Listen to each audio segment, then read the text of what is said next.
사도행전 20장 1절부터 12절 말씀 보겠습니다.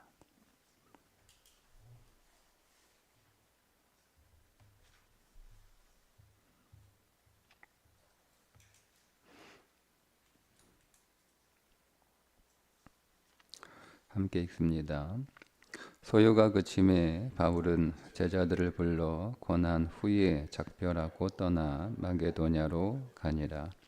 그 지방으로 다녀가며 여러 말로 제자들에게 권하고 헬라에 이르러 거기 석 달 동안 있다가 배 타고 수리아로 가고자 할 그때에 유대인들이 자기를 해하려고 공모함으로 마게도냐를 거쳐 돌아가기로 작정하니 아시아까지 함께 가는 자는 베레아 사람 브로의 아들 소바더와 데살로니가 사람 아리스타고와 세군도와 더베 사람 가이오와 및 디모데와 아시아 사람 두기고와 드로비모라. 그들은 먼저 가서 드로아에서 우리를 기다리더라. 우리는 무교절 후에 빌립보에서 배로 떠나 닷새 만에 드로아에 있는 그들에게 가서 이레를 머무니라. 그 주간의 첫날에 우리가 떡을 재려 하여 모였더니 바울이 이튿날 떠나고자 하여 그들에게 강론할세 밤을 밤중까지 계속하매 우리가 모인 윗다락에 등불을 많이 켰는데 유드고라 하는 청년이 창에 걸터 앉아 있다가 깊이 졸더니 바울이 강론하기를 더 오래 하매 졸음을 이기지 못하여 3층에서 떨어지거늘 일으켜 보니 죽었는지라. 바울이 내려가서 그 위에 엎드려 그 몸을 안고 말하되 떨지 말라 생명이 그에게 있다 하고 올라가 떡을 먹어 곧 날이 새길까지 이야기하고 떠나니라. 사람들이 살아난 청년을 데리고 가서 적지 않게 위로를 받았더라. 아멘.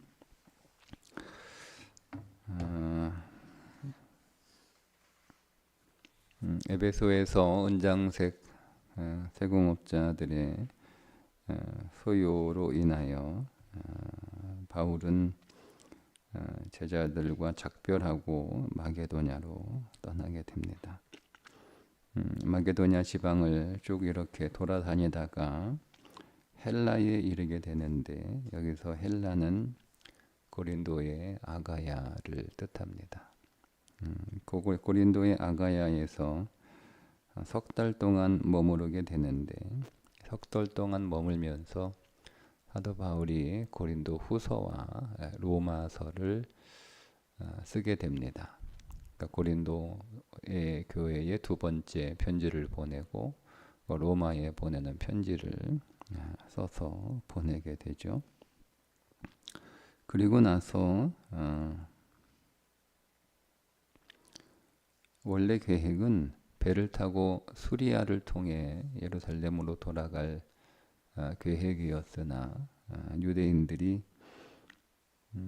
배를 타고 바울이 수리아로 가게 되면 그 배가 이제 순례의 배라고 해서 예루살렘 절기에 맞춰서 유대인들이 타고 가는 배이기 때문에 많은 유대인들이 함께 그 배에 타고 있을 것이고 거기에 바울도 함께 타게 될 것을 예측하고 그 배로 항해하는 중에 바울을 처리하자. 그러니까 이런 공모를 바울이 알게 돼 배를 타지 않고 그의 계획을 바꿔서 마게도냐를 거쳐서 육로로 돌아갈 계획을 세우게 됩니다. 그렇게 해서 이제 드로아에 도착하게 되는데 그 드로아에서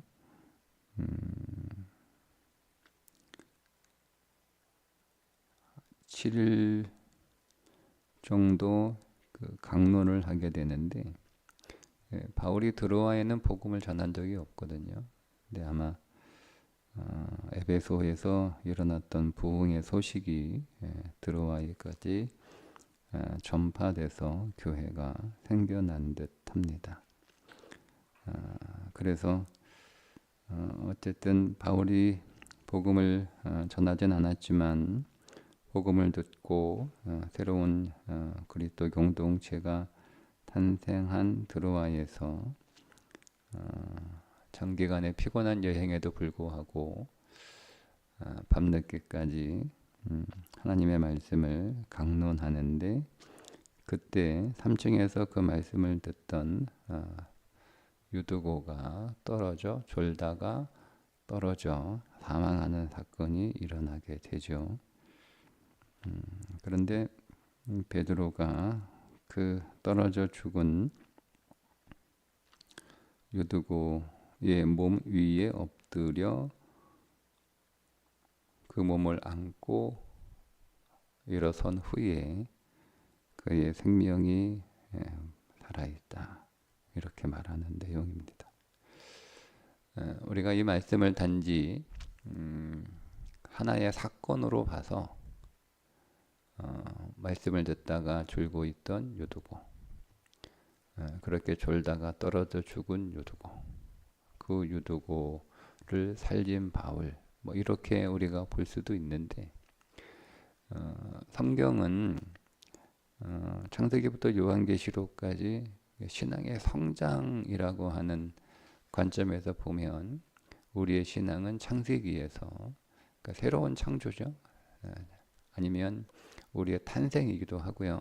그러니까 우리의 탄생 이든 새로운 탄생이든 우리의 성장은 쭉 이렇게 창세기, 출애굽기, 레위기, 민수기, 신명기, 여호수아, 사사기, 룻기 쭉 이렇게 거치면서 우리의 삶이 진정한 인격으로 그리스도를 만나고 쭉 이렇게 해서 사도행전, 성령의 사람 쭉 이렇게 이제 요한계시록까지 신앙을 성장하는 것으로도 성경을 배열할 수 있거든요.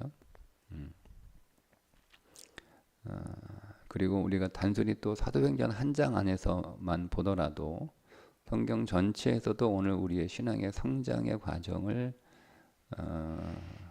한 권의 성경으로도 볼 수 있지만, 또 우리가 각 권 안에서도 신앙의 성장을 우리가 볼 수 있거든요.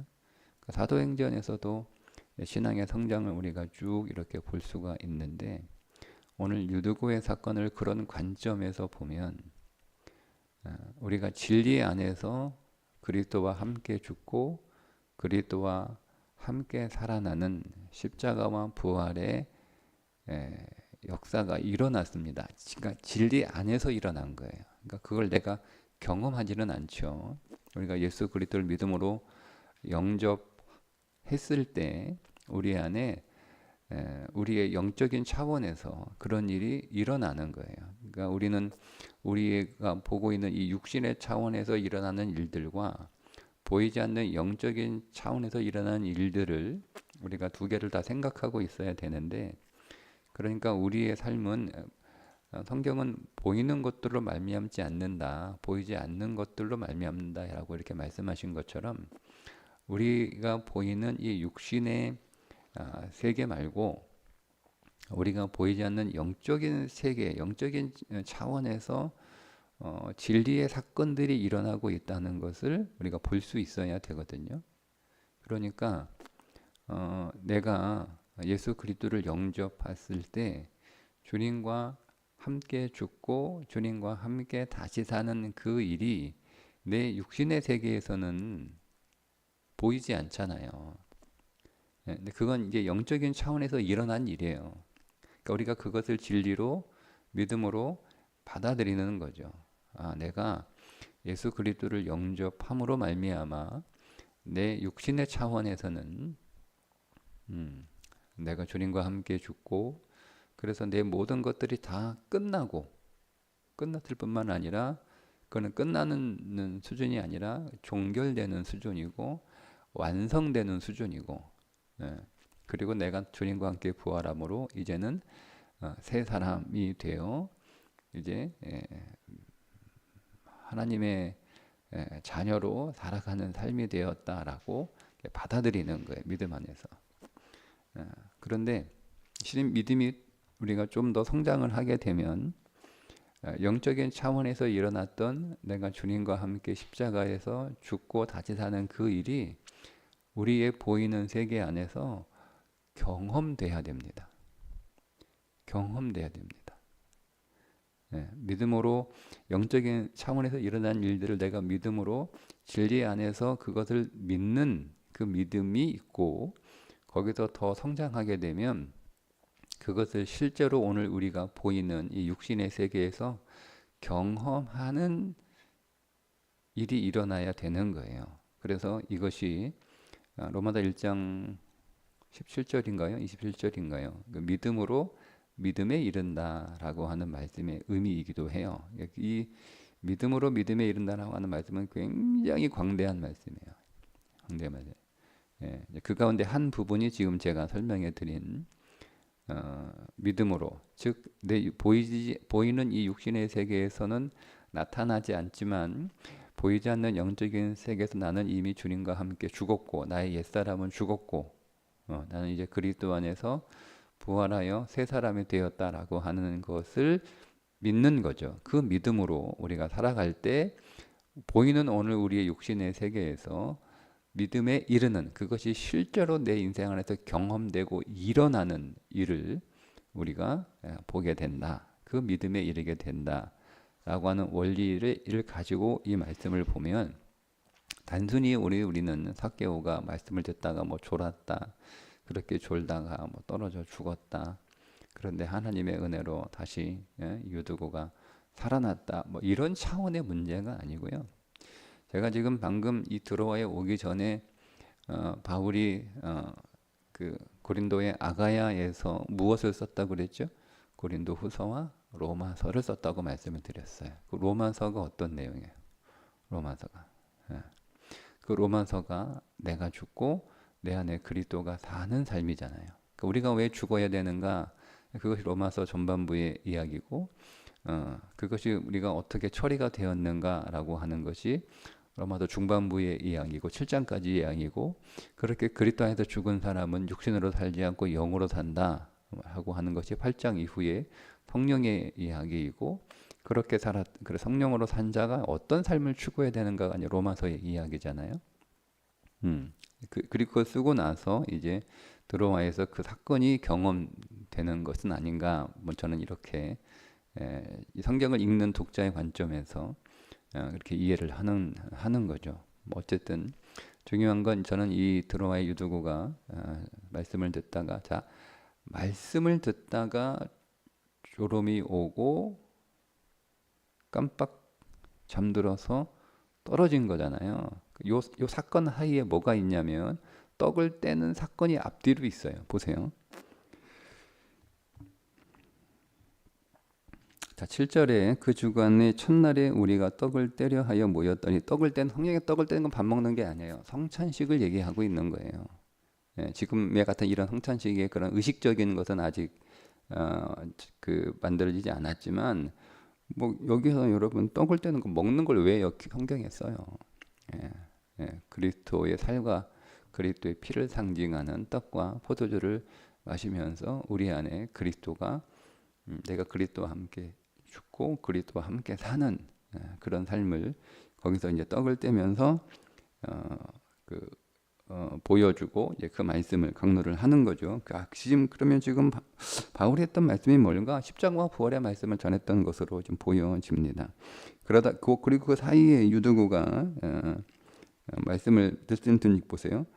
유두고라 하는 청년이 창에 걸쳐 앉아 있다 깊이 줄더니 바울이 강론을 더 오래 하매. 여러분 말씀을 계속 듣고 있는 거예요. 그러다가 이제 그가 떨어져 죽는 거죠. 그리고 그가 다시 살아나서 11절에 무슨 사건이 있죠? 올라가 떡을 떼어 먹고라가 또 나와요.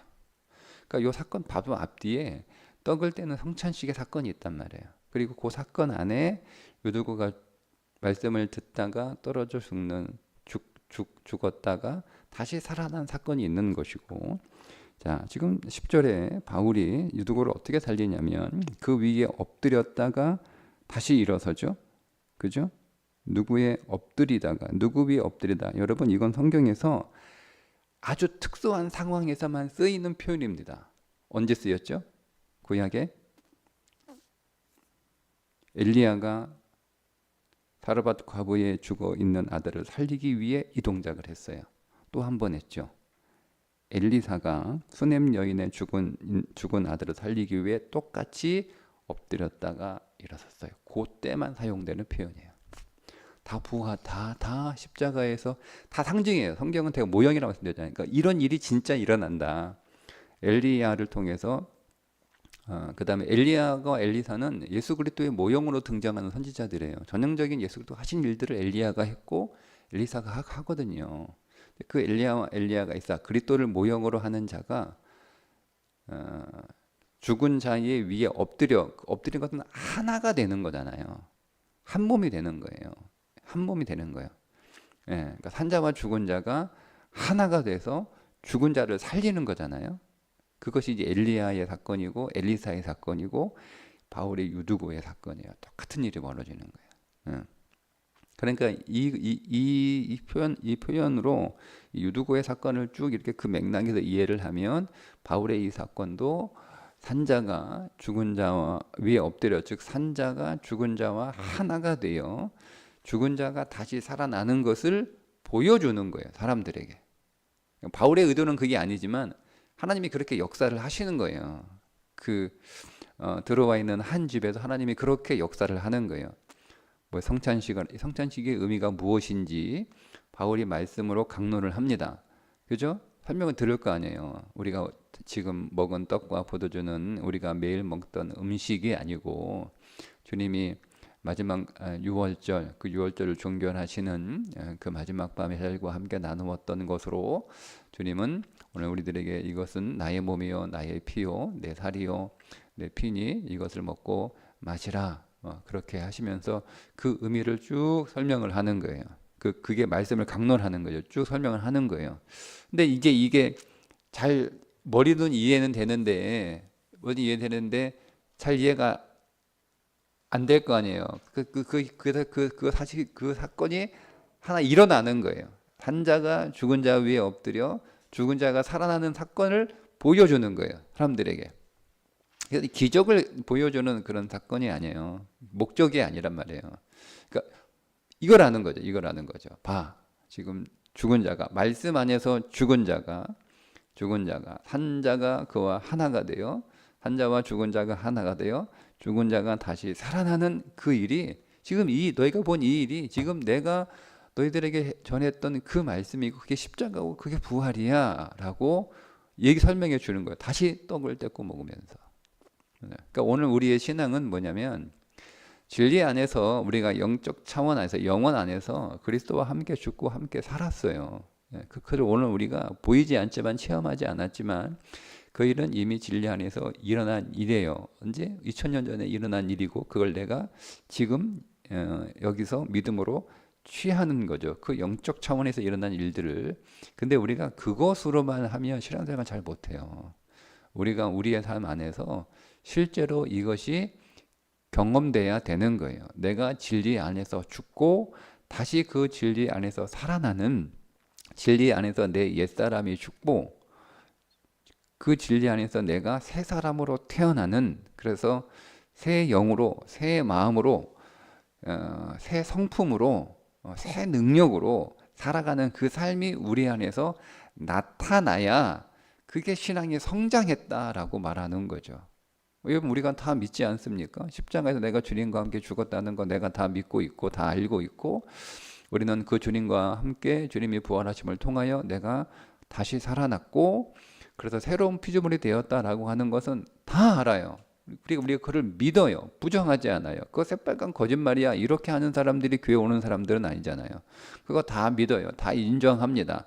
자, 그래서 우리는 그 믿음으로 구원을 얻은 거죠. 그 구원에 이른 거예요. 근데 우리가 거기에 멈추면 안 되고 그러면 오늘 우리의 삶에 어떤 변화를 일으키기가 쉽지 않아요.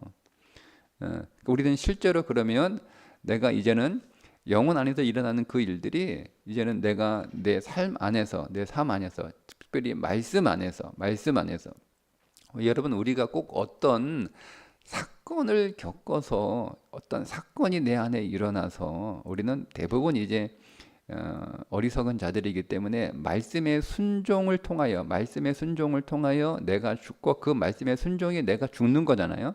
그 말씀의 순종을 통하여 내가 죽고 그 말씀의 순종을 통하여 이제는 내가 다시 살아나는 그 삶을 우리가 계속 경험하는 일들이 계속 우리 안에 일어나야 되는데 자꾸 이제 이 말씀에 순종하는 삶을 살지 않으니까 하나님이 우리는 어떤 사건을 일으키는 거예요. 결국 내가 죽을 수밖에 없는 사건을 일으키는 거죠. 그러니까 결국 우리는 처음에는 그 사건과 싸워요. 내가 그 사건을 내 힘으로 극복하려고, 그 사건을 내 힘으로 이겨보려고, 그 사건을 내 힘으로 어떻게 한번 해결해 보려고 한단 말이에요. 그러다 결국 어떻게 합니까? 여러분 이깁니까? 아니죠. 다 죽습니다. 죽는 게 정상이에요. 그래서 아이고 안 되겠다 싶어가지고 이제는 내 힘으로 하는 거 포기하고 그제서야 주의 이름 부르고 주님 찾고 주님 앞으로 나오고 주님한테 막 울부짖고 뭐 그렇게 하니까 내가 거기 다시 살아나는 일들을 경험해요. 그렇게 여러분 하지 마시고 왜 그렇게 고생해요? 그냥 말씀에 순종하는 삶을 살아가면 되는 거예요. 말씀에 순종하는 삶.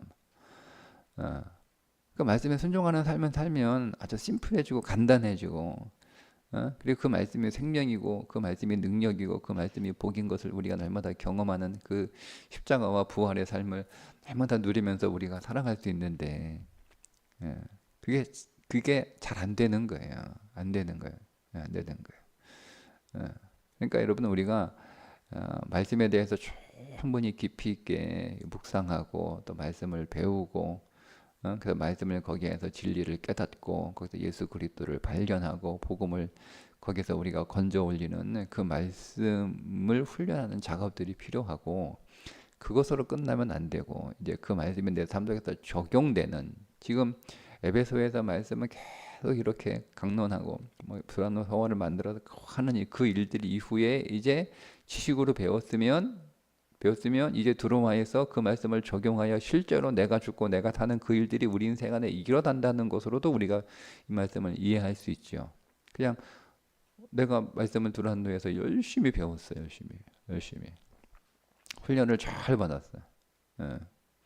근데 그렇게 해서 말씀에 대한 지식은 굉장히 꽉 차 있는데 그 말씀에 대한 지식만 꽉 차 있지 그 말씀 안에서 내가 죽고 사는 일은 일어나지 않아. 그럼 안 된다는 거예요. 그 다음 단계는 드로마에서 말씀이 내 삶 속에 적용하여 내가 말씀 안에서 죽고 다시 사는 그것을 우리가 체험하지 않으면 안 된다. 즉 말씀을 적용하는 삶을 살아가 된다. 말씀을 적용하는 게 뭐냐? 그게 내가 죽는 거죠. 말씀을 적용하는 게 내가 죽는 거예요. 그 말씀을 적용할 때 내 육신이 죽고 내 영이 살아나는 거예요. 내가 더. 그 일이 일어나야 되는 거죠. 그러니까 오늘 우리가 단순히 교회 안에서 1년에 몇 번씩 성찬식을 통해서 이건 주님의 살이고 이건 주님의 피로 그거를 먹고 마시면서 이제는 내가 주님과 함께 죽었고 내가 주님과 함께 다시 살아났다라고 하는 그런 퍼포먼스만 하지 말고 그것이 우리 안에 정말 진정한 성찬식 살아있는 성찬식이 되려면 그것은 우리 안에 계속 십자가와 부활의 사건을 우리 안에 계속 리바이벌 하는 거잖아요. 계속 반복하는 거잖아요. 그 의식을 통해 근데 그게 의식으로만 있으면 그건 죽은 종교이고 그렇지 내가 그리스도 안에서 이미 2000년 전에 주님과 함께 죽고 다시 살아났지. 이걸 다시 깨닫는 거예요. 다시 우리 안에 새기고 그러면 내가 이 삶을 내 삶 속에서 가지고 가는 거죠. 우리가 예배당에서 그 의식을 통하여 다시 한번 깨우치고 우리 안에 다시 한번 새기고 그걸 가지고 내 삶에 들어가서 내가 그리스도와 함께 죽고 다시 사는 그 삶을 내 삶 속에서 재현해야 되는데 그걸 어떻게 할 거예요? 그게 말씀에 순종하는 삶으로 그게 재현되는 거예요. 그러니까 그게 신앙의 성장이지. 단순히 오늘 우리가 에베소에서 몇 년 동안 말씀에 대한 훈련을 집중적으로 해자 훈련을 깊이 받았는데 그럼 내가 신앙이 좋아졌나? 그러니까 다 착하게 빠지는 거예요. 해자 훈련 받았다고. 그거는 여러분 그냥 열심히 부지런히 시간 되고 건강 되고 뭐 되면 제자훈련 참석하면 되는 거예요. 머리 되고 공부하는 거 좀 좋아하고 그래서 그 시간 뭐 하면 되는 거 아닙니까? 그거 뭐 어렵습니까? 12년 동안 대한민국 정규 교육까지 그렇게 받았는데 그런 사람이 뭐 그거 뭐 몇 년 그거 뭐 한 1, 2년 뭐 하는 게 뭐 어려워요. 그거 해놓고 내 제자훈련 받았다 뭐. 아무런 의미 없어요.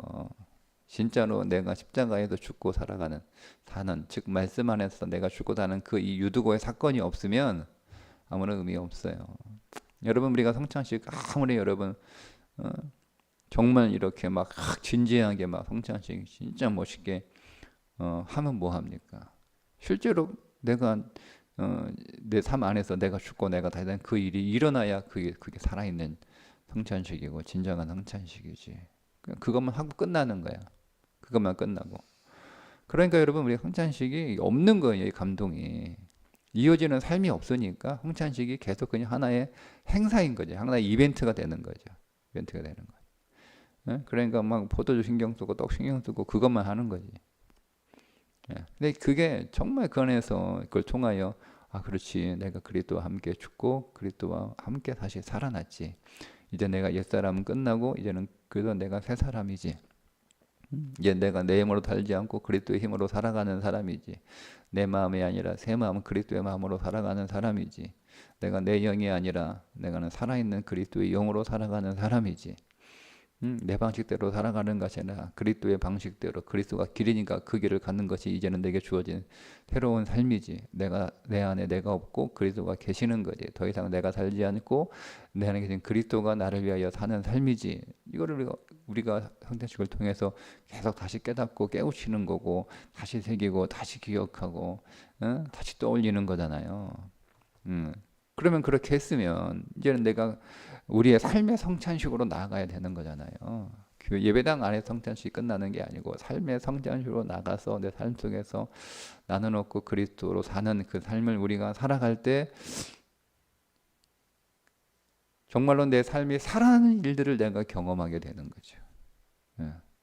그때 오늘 우리의 신앙이 더 강력해지고 더 성장하는 게 되고 우리 안에 더 십자가와 더 부활의 사건이 계속 일어나게 되는 거고 그것이 믿음으로 믿음에 이르는 것이다 라는 것을 보여주는 사건이에요.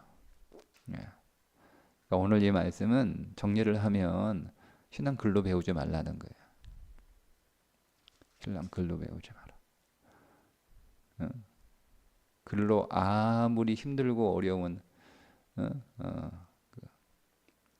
고난이의 제자훈련을 마쳤어도 그것이 오늘 우리의 삶 안에서 우리의 신앙이 고백되고 실천되고 적용되지 않으면 그 신앙은 죽은 신앙이라는 거예요. 그러니까 말씀 안에서 내가 계속 내 자신이 처리되는 거죠. 그냥 쉽게 늘 말씀에 순종하는 삶을 살아가세요. 말씀이 여러분 안에 살아있어야 되는 거예요. 말씀에 반응하는 삶을 살아가세요. 말씀 열심히 들었다고 해서 여러분 신앙 성장하지 않아요. 여러분이 좋은 설교 들었다고 여러분의 신앙, 여러분 삶이 변하지 않아요. 그 말씀대로 사랑하시고 그 말씀에 반응하시고 그 말씀에 순종하는 삶을 살아갈 때 여러분 진짜 살아나요. 여러분 안에 죽을 것들은 다 죽어야 되는 거예요. 여러분 죽을 것들이 죽지 않고 살아있는 게 문제 아닙니까? 인생은요 죽어야 될 것들이 죽지 않고 살아있는 게 문제예요. 인생은 뭐가 문제예요? 살아있어야 될 것들이 살아있지 않고 죽어있는 게 문제예요. 그러니까 죽을 건 죽고 살아날 건 살아나야 되는 거예요. 그게 십자가와 부활의 사건 아니에요.